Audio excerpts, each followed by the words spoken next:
First on 5, an unbelievable story, an unbelievable claim. The state seizes a pet deer from a family in Wilmer and releases it back into the wild, 50 miles away. But in a twist of fate that you only see in the movies, the deer finds its way back home. As News 5's Lauren Vargas reports, the family is fighting against the odds to keep her there. Kenneth Webster has what you would call a unique family pet. Her name is Bambi, and yes, she's a deer.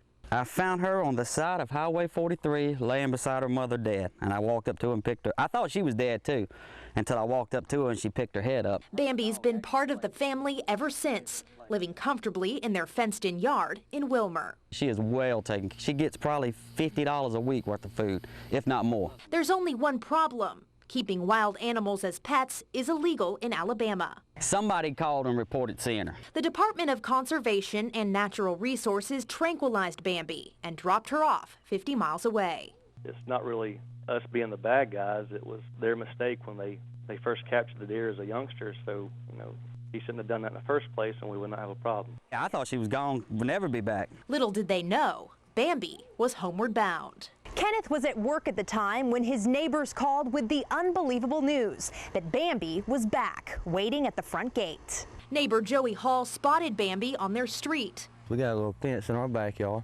so we put it there. My daddy went and called him, told him he had his deer, Nearly 2 weeks later, the domesticated doe is back home in the Webster's yard, but her chances of staying there are slim. We have a regulation in place that prohibits the general public from possessing any species of wildlife in captivity. So, unfortunately, the law is the law. You can see the scratches on her from the travel. I don't know what all she went through, and only God knows what all she went through to make it back, but she made it back, so why not leave her alone? Kenneth Webster says it's a miracle Bambi made it back alive. He worries she won't have the instincts to survive on her own.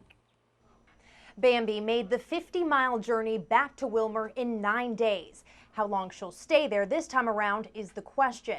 We'll continue to follow this story and let you know if the state decides to make an exception or if they take Bambi a second time. Live in the newsroom, Lauren Vargas, News 5.